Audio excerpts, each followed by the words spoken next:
Hello everybody and welcome to my contribution for the Gage-O Guild Virtual Show for 2023, and not surprisingly it is to do with electronics. So what I have bought is two of these from MERG. These are basically DC or DCC train detectors, and what we're going to do is we're going to build two of them. We're going to build one as they come in the kit, and we are going to basically modify the second one so that it can carry a higher current, and that will be more useful because most of these MERG modules are designed for 00 or smaller, so sometimes you can do a little bit of adaptation. So they come packed in a little plastic bag and you get all the components necessary. Nice screen printed PCB, there are two on each. You get a bag of certain passive components, the large ones, a set of instructions with a circuit diagram on, and basically these are step-by-step instructions. If you do not know or have no idea about model electronics or any kind of electronic testing, all you've got to do is just read through the instructions. It tells you what to do step by step. So you've got all those things that I showed you, and to make life even more easy for you, the components that you need to be concerned about their values are mounted on a card with all the values behind them. So all you do is just work down the strip. It really couldn't be much easier if they tried. So just before we start with the construction, we'll talk about equipment. Now, you're going to need a certain amount of equipment to do this. Yeah, let's face it. So reasonable soldering iron, just use my ordinary soldering iron that I use for making locomotives. It's a 65 watt soldering iron with a grounded tip, so it's ESD safe. That's not entirely necessary, but, well, old habits die hard. I started in the electronics industry when I was 18, so I'm 60 next month, so it's a little while ago. Old habits die hard. Other equipment, a decent set of cutters. These are Knipex cutters. These are, they make a number of different variations. These are the Inox ones, so they've got hardened blades. So, well, they are what they are, but they've got, if you notice, can you see that silver thing, that silver strip? What that does is when you cut the lead, it grips the lead so it doesn't go pinging off into your eyes and things like that. I'm lucky I wear glasses, but hey. A decent pair of small pliers, because you might need to bend some component leads. The diodes are quite substantial, and you'll see when we do the tricked out module that the diodes are even more substantial than the ones that are supplied in the kit. Electrical soldering is a completely different process to what you would do in model making, should you be that way inclined. It is quite dependent on the materials you use. So this is standard kit making solder. This is what I use. This is sort of medium. This is 145 melt solder. So don't use that. It won't work. It's not cord and it's just not suitable. Put it away.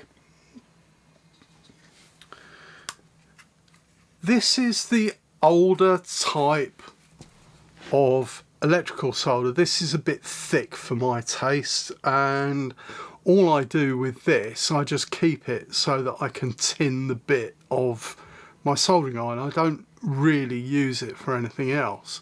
So this reel has lasted me close on 30 years now, because I only use it for tinning the bits of the soldering iron. So I'll put that to the side because we don't need to tin the bit of the soldering iron yet. The soldering iron bit is in pretty good nick. This is a couple of years old, this one, because I've looked after it. It is still in a good condition. What you're more likely to get nowadays is something like this. This is lead-free soldering solder, and what it is a tin copper alloy. This particular one is 99.3% tin and 0.7% copper, and I bought it from, well, you know where. And it was not all that expensive actually, it's surprisingly cheap.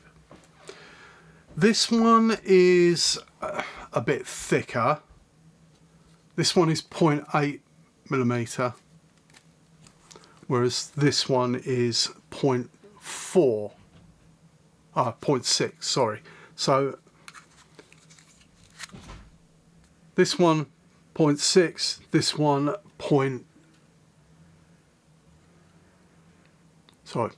this one's 0.8, this one's 0.6.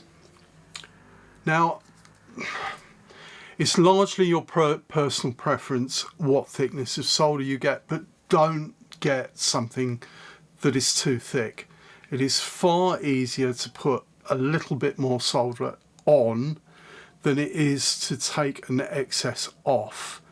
And we will be soldering integrated circuits in this exercise, although we don't actually, we use sockets.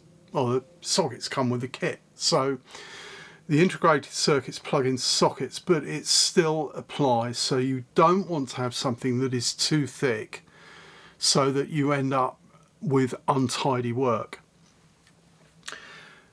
The only problem with this solder, this modern solder, the lead-free solder, is that it doesn't work all that well.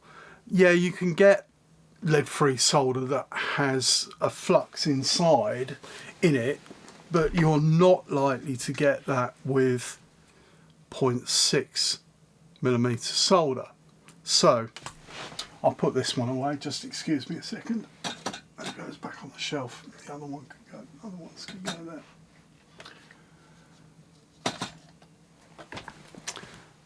So really, ideally, what you need is you need some independent flux. Now, this is what I use for electrical soldering. It's designed specifically for electrical soldering. You don't want to use something like that because it'll probably dissolve the board as well as what you're soldering. So specifically, if you have problems soldering with your chosen lead-free solder, now go and buy a little bottle of this electrical flux, and well, it makes life so much easier. You'll see. What I'll do is, when we start building this, I will do some joints without the without using this, and then I will do some joints with using this, and you can see the difference. So with that in mind, we'll just talk a little bit about how these work. Now, they work basically by measuring a voltage across a diode. When you have a bog standard diode like these 1N54, whatever they are, these are 3 amp, standard 3 amp diodes. If I can get them out. These are standard 3 amp diodes. They are 1N5402s. Well, it doesn't really matter, they're just 3 amp diodes.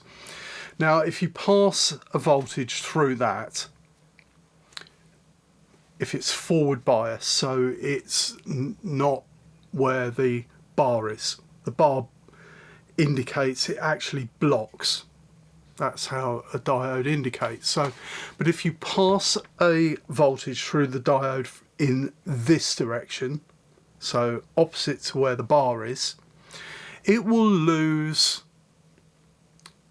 anything from 0.4 to 0.7 of a volt, and it's dependent on the type of diode how much voltage you lose.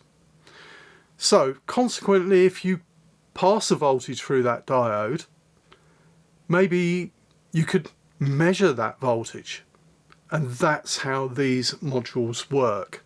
They measure the voltage on either side.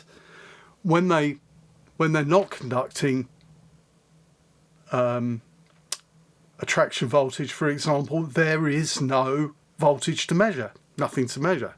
As soon as you pass attraction voltage through that diode, there is a voltage to measure, and that's how these circuits work. They use an IC, an integrated circuit called an LM339, which is a voltage comparator. And basically what you do is you feed the voltage comparator reading either side of the diode with some various associated components, and when it breaches the threshold, it conducts and it lights an LED. And well, it lights an LED and it also engages an opto-isolator. And what an opto-isolator is, it's basically an LED and a phototransistor in a small package, and I'll show you those a little bit later. And what it does is when the LED in the package lights, the transistor conducts. So basically what it is a way to isolate one voltage from another voltage. So you can use the output on the transistor to drive anything, any number of things. I use these at Jeff's. I fitted 4 of these at Bexhill, basically so that the driver at Bexhill sits about, well, a good 10 feet away, 10, 12 feet away from the platform ends. The platform ends are also obscured by canopies.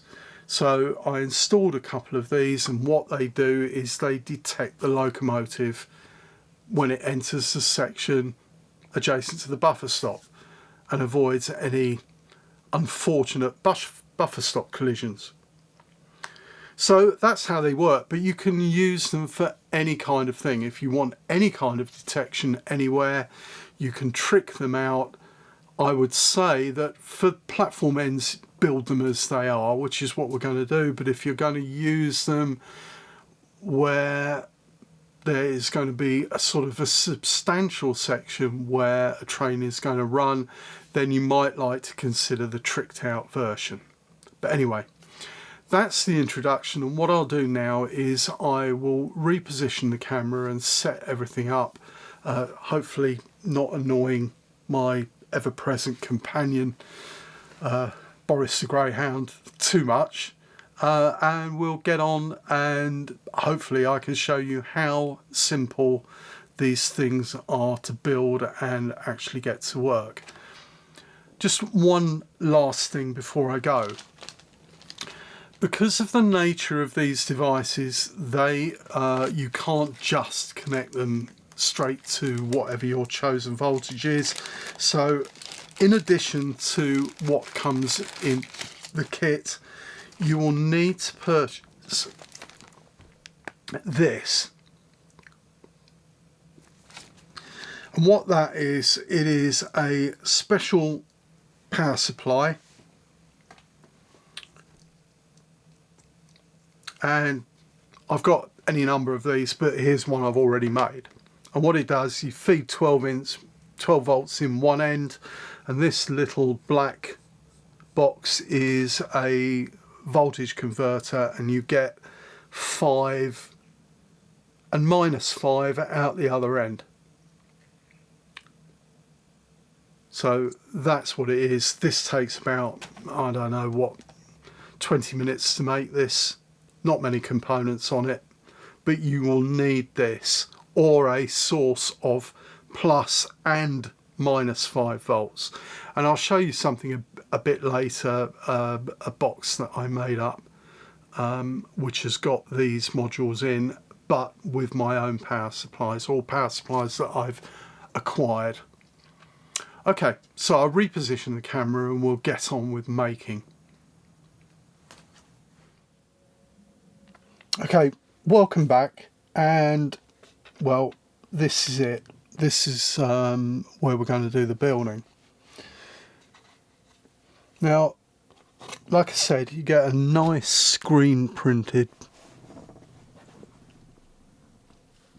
try and get it in focus. Nice screen printed PCB. Sorry, you just have to bear with me while I can sort this out. Right, nice screen printed PCB, which tells you where all the components go. So all you've got to do, is just basically follow the instructions. Now, I normally would build this in my own order. I have a specific way of building things, but for the sake of the video, we will follow the instructions and do everything that it says. So, step one, fit resistor R1, R2, R5 and R6, and nice and conveniently they are all the ones that are at the top of the card. So it's these, they're all 10k, and even if you don't know how to decode the values, it actually tells you on the card. So they are brown, black, orange, gold. So what we'll do is we'll install these, and what I will do while I do this is I will show you the difference between the two types of solder joint. So we'll do this one first, and it makes sense to start with R1.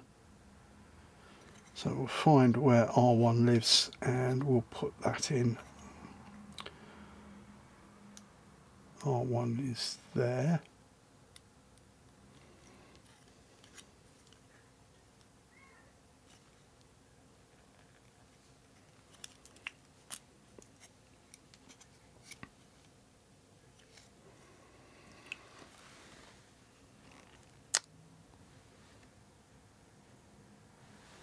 That's R1.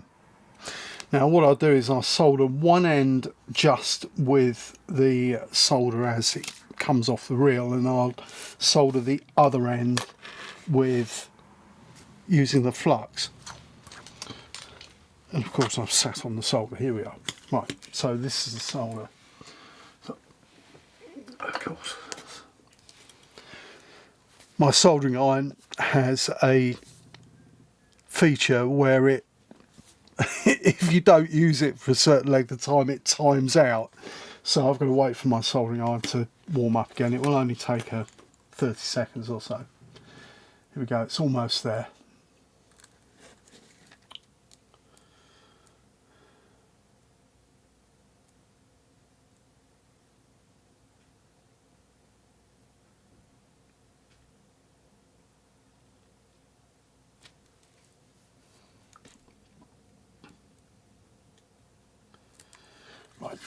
So it's ready. Right, so one end done.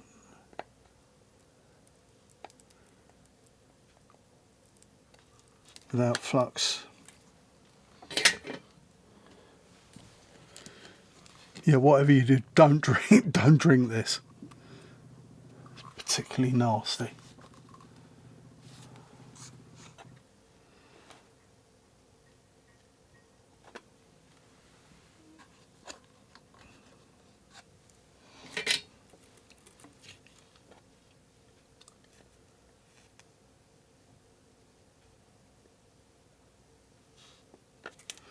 Yeah, then with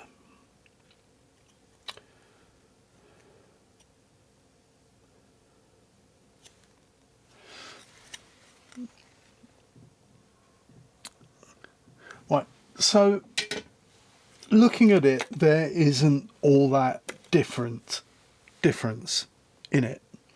What I'll do is I'll show you. I'll take 2 macro photos now and show you the difference in the 2 joints. Okay, well, you've seen the pictures and it is pretty evident that the solder joint with the flux is far more satisfactory. So what I've done, I've just gone over that and basically redid it with using the flux. So now all it is a question of is installing these components in the order that they are on the instructions. So R2 next. I'll just do a couple more. You don't need to see me install 14 resistors or 12 resistors. Once you've seen a couple, that's how they go. So we'll do this one and I'll do a couple more. I'll do all the 10k ones before we move on to the next step.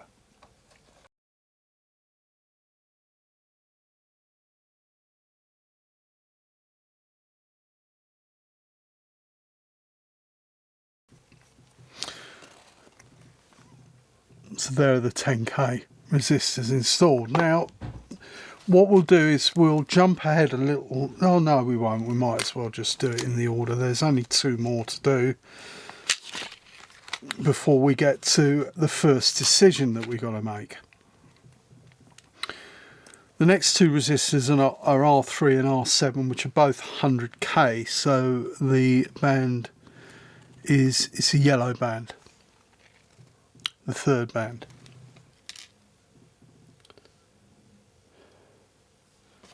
We'll just find out where they go. R3 is there.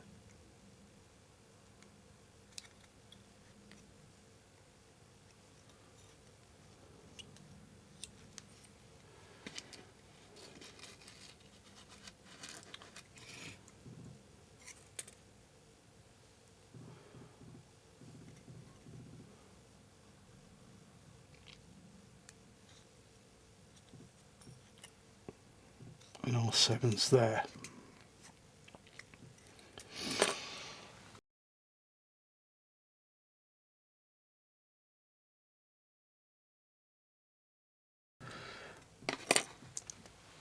Now you've got to make a decision. So if I can bend that back, you will see that there are 2 pairs of resistors, both marked up as R4 and R8, and what you need to do now is you need to decide how these boards are going to be used. So if you are going to connect them to other MERG products like C-Bus, you need to fit the 3.3k resistors, which are orange, red. But if you're just going to drive LEDs on your panel and have other compatibility, then you need to fit the 680 ohm resistors, which are blue, grey, brown, and that is what we are going to do. We're going to fit these resistors, which are blue, grey, brown, in the place of R4 and R8. Just need to make a decision. If you're just going to drive LEDs, just fit these ones. But for compatibility with other MERG products, you need to fit the other value.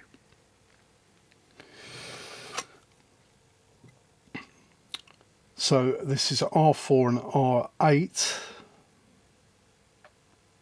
which I've got to find. There they are, R4.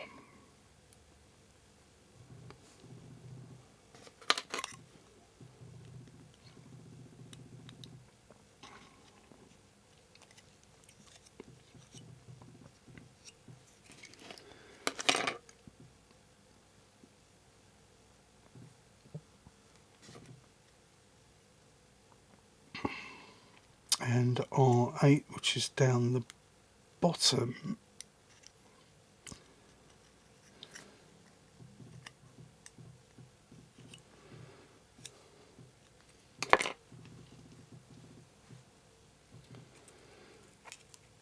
And that's it. So just go through and fit all the resistors, and then when those are done, I'll come back and we'll move on to other components. Okay, welcome back. That's all the resistors fitted. There's only 12 of them, well 10 of them in fact.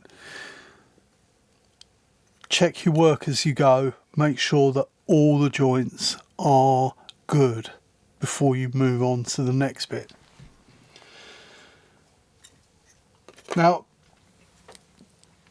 we've done a number of joints with the soldering iron, and you may notice that when you solder, do electrical solder, the soldering iron bit picks up a certain amount of solder. It's inevitable that it will do. How to keep it clean? So you can buy from that place that I bought everything else from these squares of sponge. They are specifically for soldering, and you get a pack of about 50 of them, I think. And what you can do is you can use that to keep your bit clean. All right, my soldering iron's also got a tip cleaner thing in it, which does do it to some extent, but it is always best to use a damp sponge to do it. And with that in mind, same thing goes when you're doing model making. I have an old washing up liquid bottle which has got water in, so I don't have to keep running backwards and forwards to the bathroom or the kitchen. So just keep that handy. So we'll move on to the next bit, and basically next we've got to fit these capacitors, which are the tiny capacitors at the bottom, and we'll do them in their order. They can go either way around, doesn't really matter which way around they go. They are a little bit awkward to solder, these ones. So it's C1 and C5. C1 and C5, if I can find them. Oh, C1 and C3, I beg your pardon.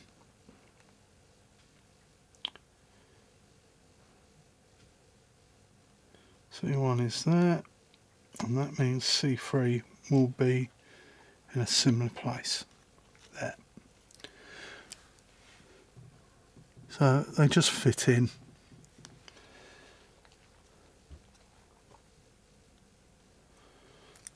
Spread the leads out so they don't fall out, and then solder them. And there are two more like this, which are C5 and C6, and we'll do those.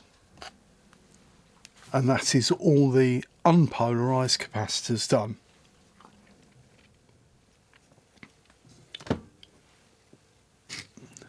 Okay, So that is the board as it looks now, with all the unpolarized capacitors fitted, and all that's left on the card are the two resistors that we didn't use.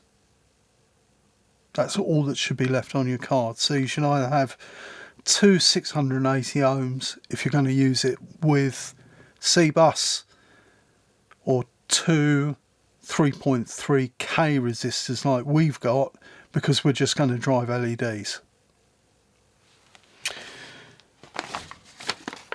Instructions, page 1 done. Turn the page over. So what we're going to do now is install components which are going to have a problem if they fall out, or they're going to be more difficult to fall out. Now, and that is basically the sockets. Now, MERG supply these kind of sockets, which have got fabricated pins. They're fine, but I don't like them. And what I have is I use these, which are turned pin sockets. I've got a great big tube of them of various sizes. So what we'll do is we will use my ones, and we'll keep the other ones for spares that are not so critical. Now for this, you will notice on the PCB that there is a mark, a little nibble there. Well, that corresponds with the nibble on the socket. So just drop both of them in, and then you've got the wonderful task of actually trying to turn the thing over so that they don't fall out. Let's see. Hooray!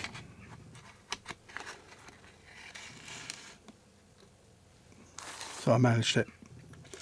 Years and years of practice. And basically what we do is just go down and solder those. There's also an 8-pin socket that needs soldering in, and we'll do that while we do it. And although I've got some 8-pin turned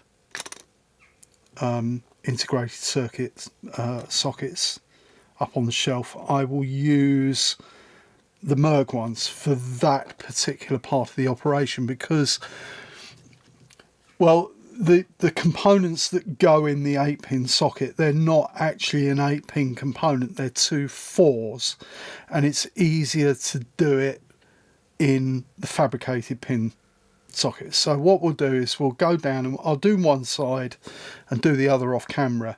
When you do integrated circuit sockets, it is best to do it bit by bit. And what I mean by bit is when you solder them, do every other one down one side. So for this one, for example, start off with the pin that's in the top left hand corner, solder that, and then jump to the next but one along. So don't solder the one that's adjacent.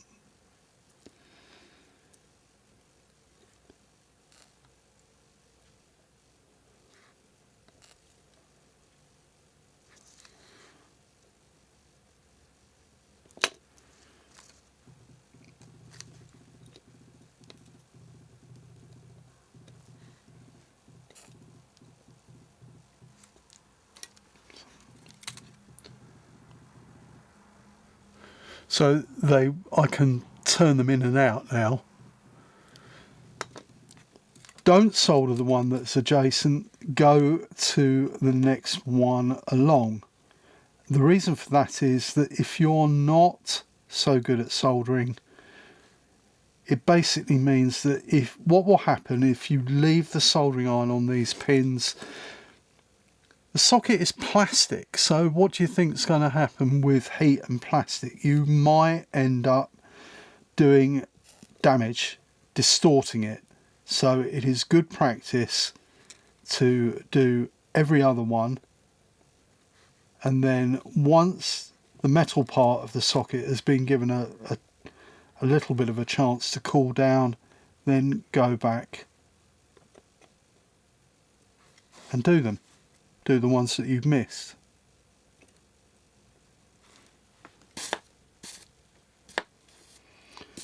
Always good to keep your soldering iron bit tip as clean and free of solder as possible, especially when you are soldering components which are close together.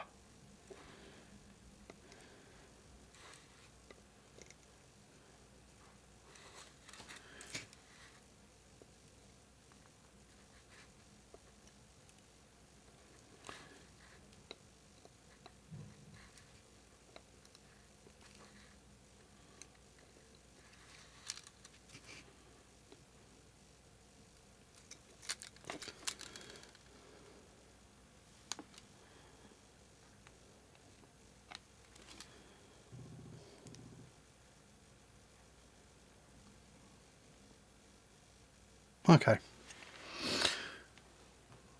there's the underside, there's the top side. So those are the two sockets for the two comparators, and I will solder the other one, the 8-pin in one, off camera, because just use the same technique, just with fewer pins.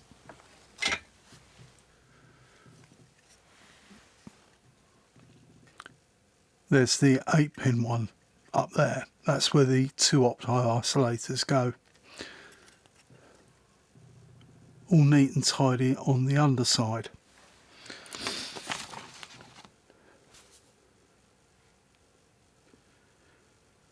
There is a note in the instructions that says don't insert the ICs, the integrated circuits, yet. Absolutely don't, because, well, the last thing you want is for those components to go FUT if you have made a mistake here. So leave the integrated circuits out of the assembly for the moment, and we'll just move on to what it says next in the instructions. And next in the instructions is the diodes. So it's these diodes. These are the 3 amp diodes, and I will show you the 10 amp ones when we do, once we finish this board. So remove them all, and although it is not overly critical, because what you're going to do is you're going to connect them back to back like that, follow the legend on the board. So we'll need our we'll need a pair of pliers for this, because the leads are quite substantial.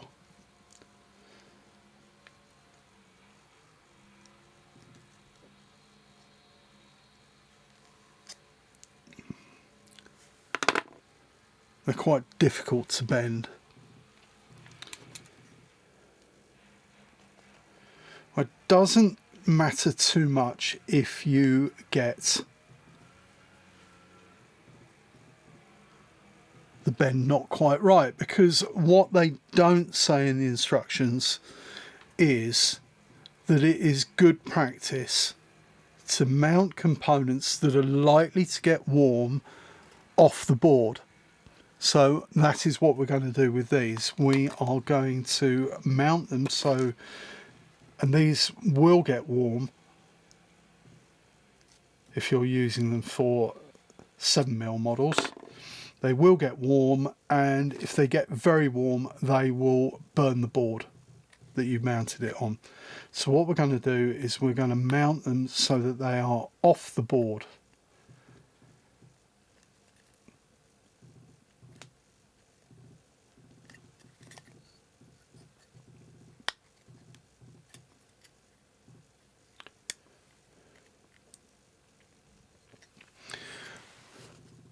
Like that. So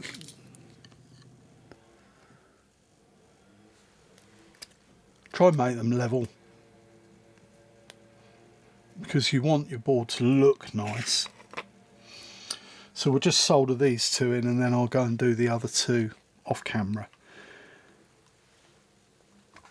These are substantial components. You will need quite a lot of solder to do these, but treat these the same way as you treated the integrated circuits, because they will get quite warm when you solder them. You don't want to make them so hot that you wreck them internally. So what we'll do is we'll do one here, this one,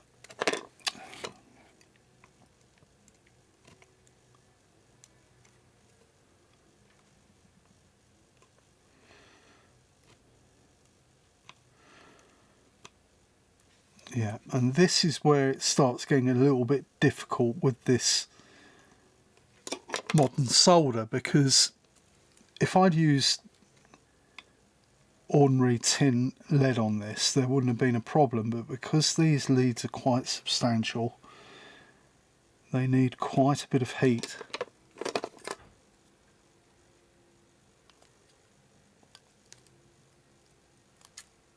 to start the joint.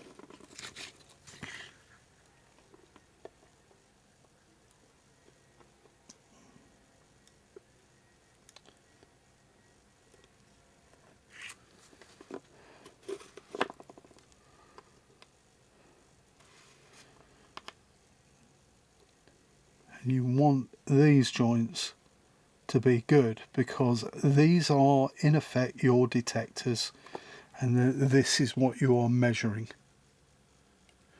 Ow, that's hot. Ow, that is hot. So I've done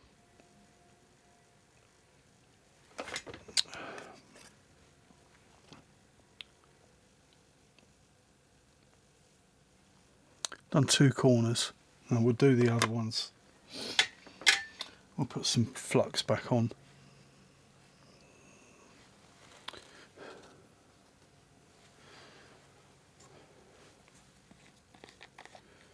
A little bit more, because it does evaporate.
Two diodes fitted. I'll fit the other two, and then we'll come back and do a bit more when I've done those.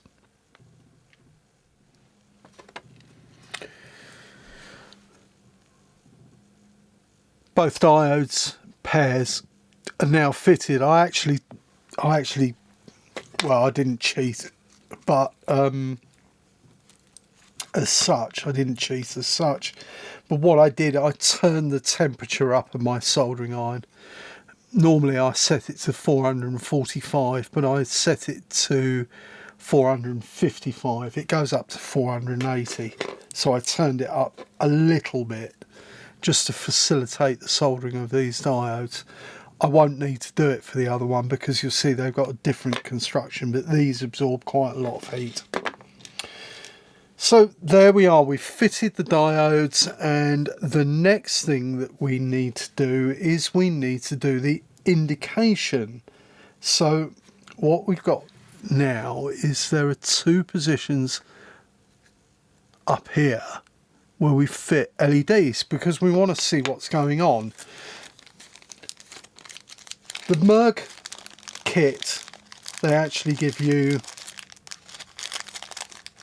2 red LEDs. Now you can fit 2 red LEDs if you want. 2 red LEDs, no big deal, 2 red LEDs, but what I do, I like to tell them apart. So I've got a green LED out of my stash amongst other colours, and now I'm going to install these. Now you have to be careful with these because they are polarised. So if you get them the wrong way round, they will not work, and the way that you put them in is you will see that there is a round and a square pad. Well, the longer lead goes into the round pad. So the longer lead is at the top and the shorter lead is at the bottom.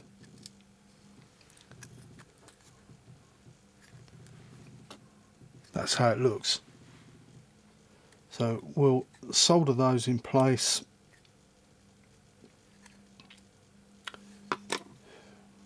Now,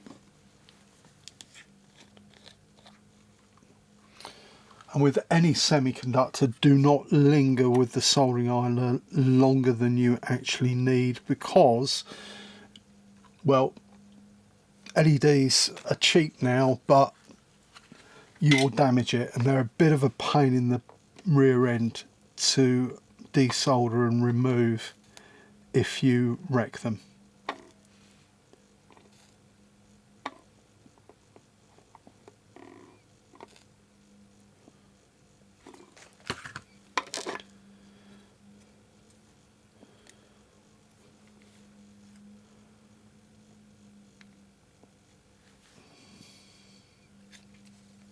Okay, 2 LEDs.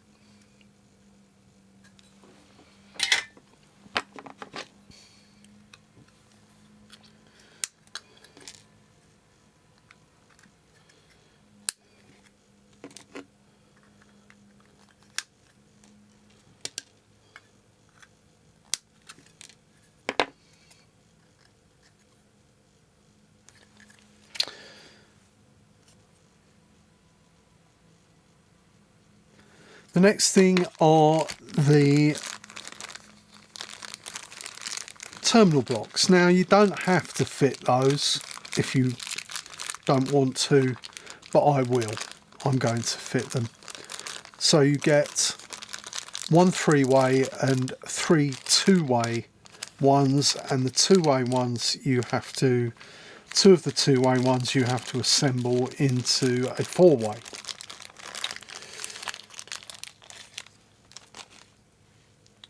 So relatively easy to do. Get them so they're both the same orientation, and then you just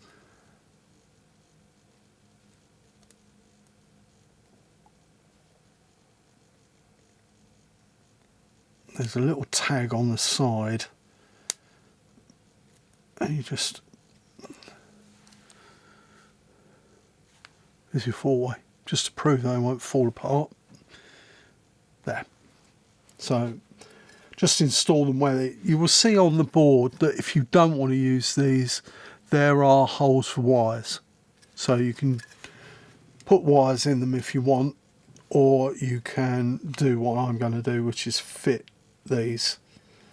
Makes life a little bit easier and neater when you are wiring them up. So much the same as the IC sockets, try and get them so they don't fall out.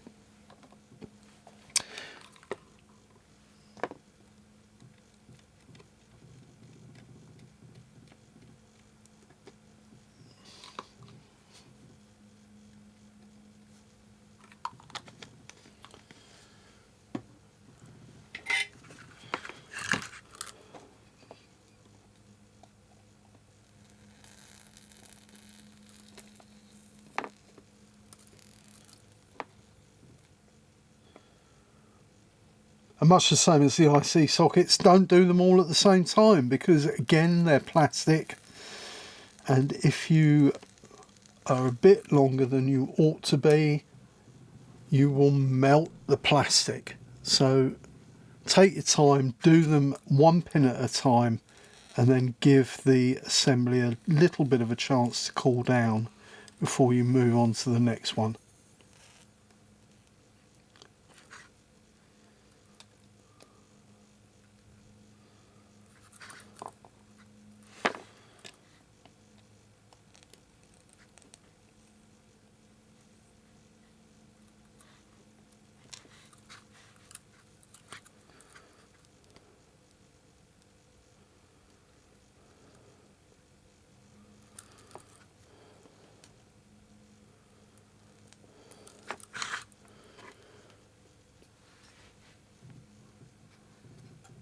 There you go, there are your various sockets that you need for power and track connections and outputs.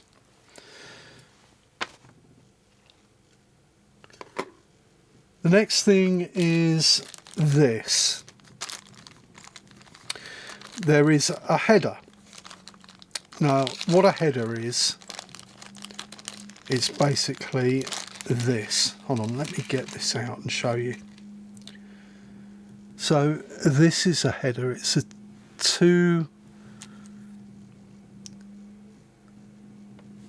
it's difficult to show you. It is 2 pins, and what you have is you have something that goes on the top to join the 2 pins together, and what this is for, it changes the way that the outputs work. Now, to actually install it, what the best way to do is to put the jumper on the top of it and put it in with the jumper on. The reason for that is that this is probably the hardest bit of the whole assembly, because if you these melt really easily. That's basically what the problem is. So whether you're going to use the output configuration or not, put the jumper on to hold the pins together. And you need to be reasonably swift with this.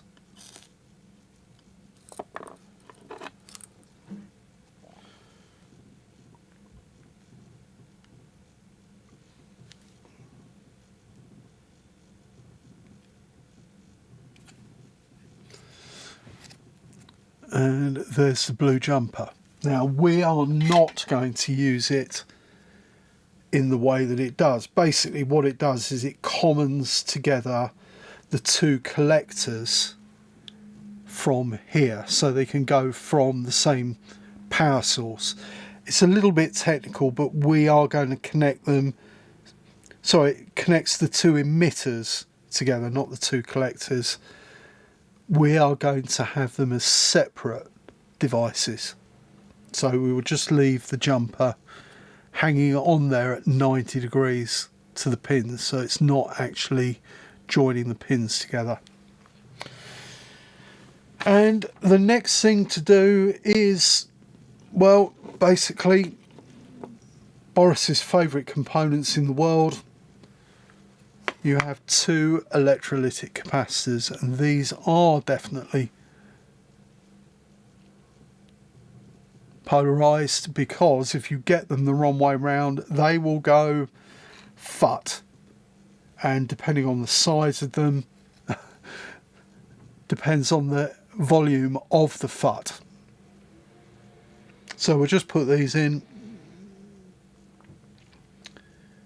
and they're C2 and C4, and they're marked, so it is not entirely impossible to do it. So they're marked, and the longer lead is the plus. Put the plus in the plus hole, the longer lead in the plus hole, and the shorter lead in the other hole.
That's a completed board, except for the circuits, the integrated circuits. So I'll just tidy this up and we'll come back and we'll fit the integrated circuits. Okay, welcome back. And well, basically this is your last opportunity to check that this is correct. So it says in the instructions the board should look like it is in the picture. Well, yeah, mine is like it is in the picture, and I've checked the underside to make sure that all the joints are soldered correctly and there is no wisps of solder joining anything. It is pretty easy on this board because everything is quite spaced out. If you're doing a board where everything is closer together, well, you need to check, and then check again to make sure that all the joints are soldered correctly and you haven't jumpered anything, because that is so easy to do. So what we're going to do now is we will install the integrated circuits. This is an LM339, and you need to, because of the way that they come, you will need to slightly straighten the pins.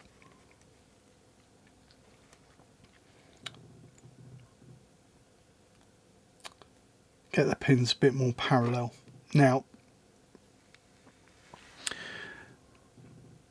that nibble goes in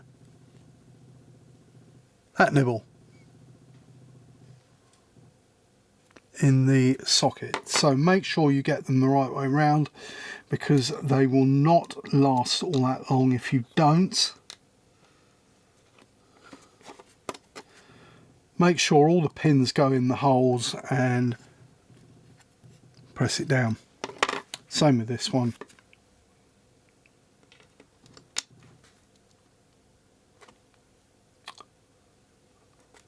Make the pins a bit more vertical than they are when they come out of the package. Make sure all the pins are in the holes in the sockets and then press it home.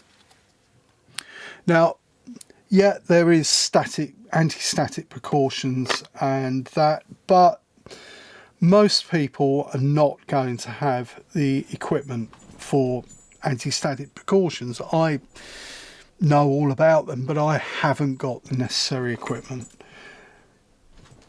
If you want to minimize the chance of blowing something up, and it is very easy to do, make sure you're not wearing man-made fibers like nylon or polyester or anything like that, and minimize the amount of movement you do, because it's the movement that causes the static to build up.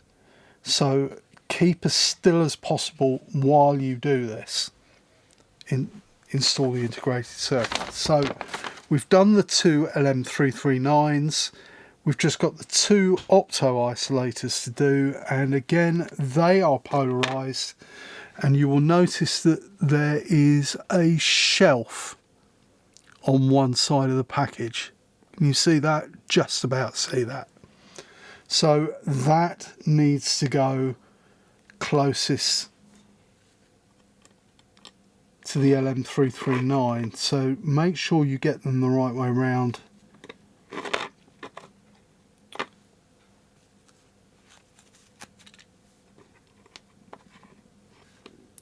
When you put them in, make sure they're seated properly. Don't force them, because you'll bend the pins.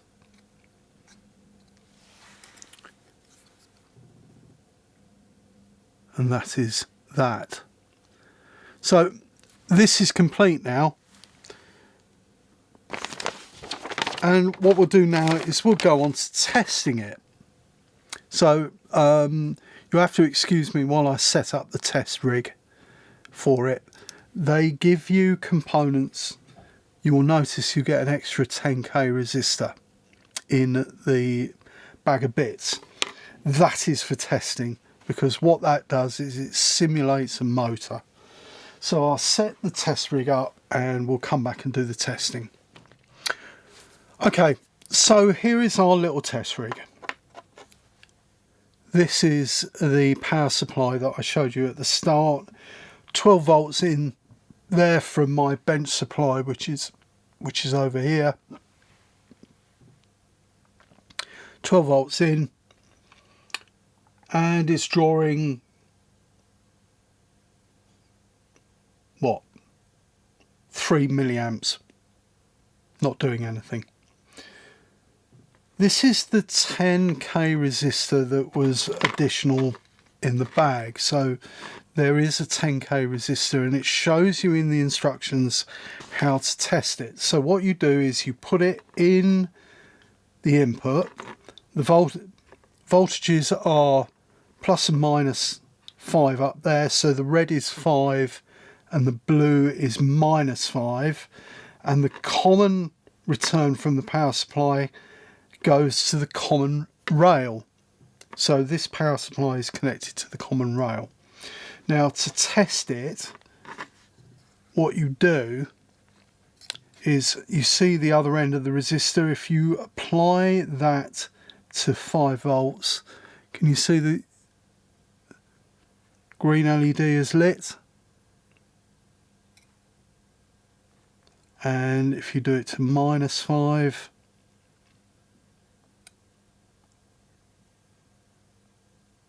green LED is lit.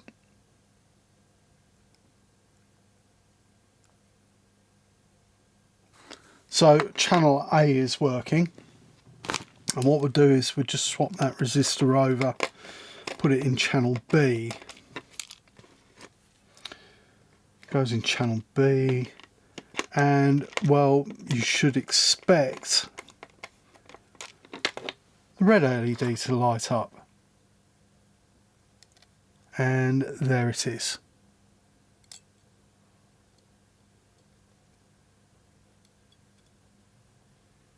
Red LED. Doesn't matter what voltage, because the two diodes are back to back, and basically it would, the whole point of this, it wouldn't be much good if it didn't detect if a train was going in either direction. So that is the way that it works. This resistor is just taking place of a motor coil. Now if you want more detailed instructions on how to connect these up, there is a technical bulletin that MERG have produced, and that shows you exactly how to connect it up to the track. It is remarkably simple. However, the one thing that I should have mentioned at the start, to get access to these kits you do need to be a member of MERG, and I've been a member for a number of years, and it is one of the best use of money going, because you get all these things basically at cost price. You get decent magazine every quarter, much the same as the Gazette, and there's very useful things in there, and there's a forum where you can go and get help should you need it. So this one is one that we have made straight out the packet, but it's only good for up to 3 amps, and I wouldn't run 3 amps through this, because these diodes are rated at 3 amps maximum. They will get significantly warm, so it's up to 3 amps, but in practice no more than 2. What I'm going to do now is we will make the other one that I showed you at the start, and we will make some modifications to it to allow it to run at 10 amps.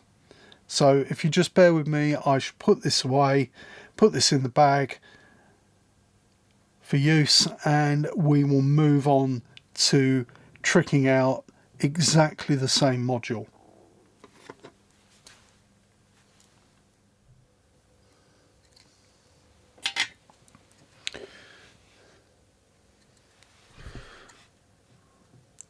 So there are the two pairs of diodes fitted, the 10 amp diodes.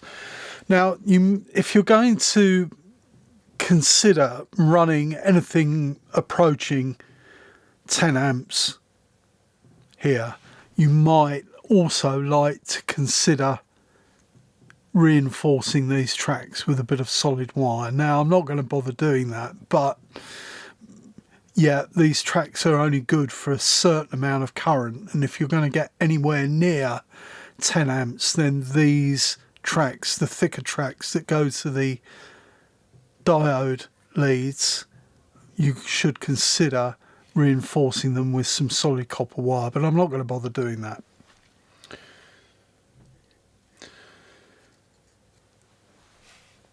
These diodes are different, pretty obviously, to the ones that should be there in the kit.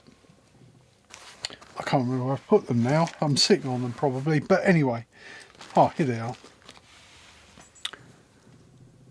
Now, if you remember right at the start, I said that the forward voltage, the VF of these, is 0.7 or 0.8.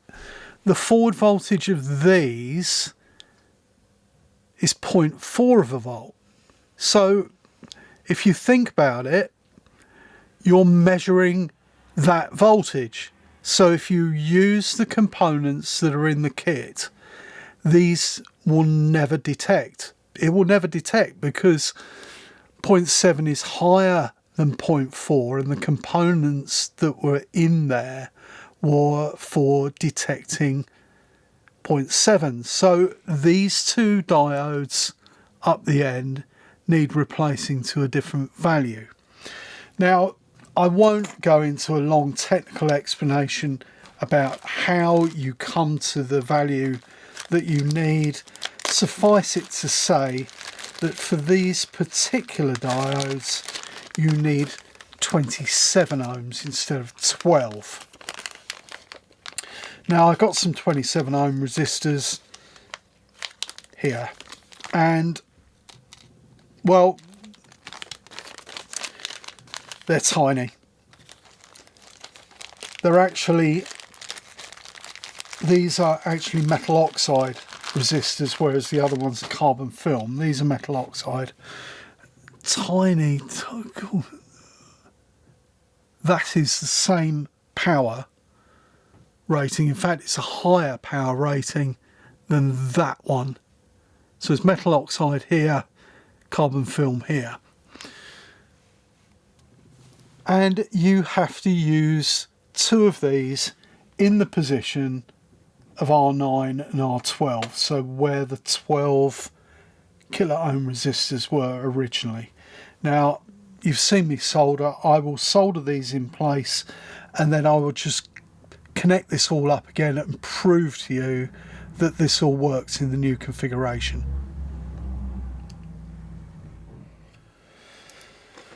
Okay, I've soldered everything in place, and I've put the integrated circuits in, and everything is ready to be tested. Set the power supply up, connected the 10k resistor, and well,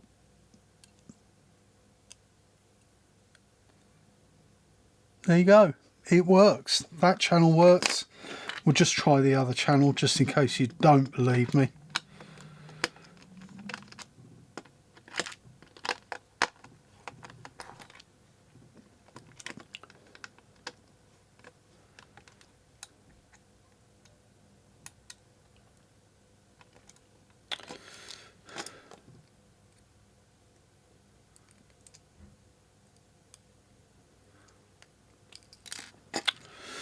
Yeah, sorry, just chat amongst yourselves while while I overcome all fingers and thumbs.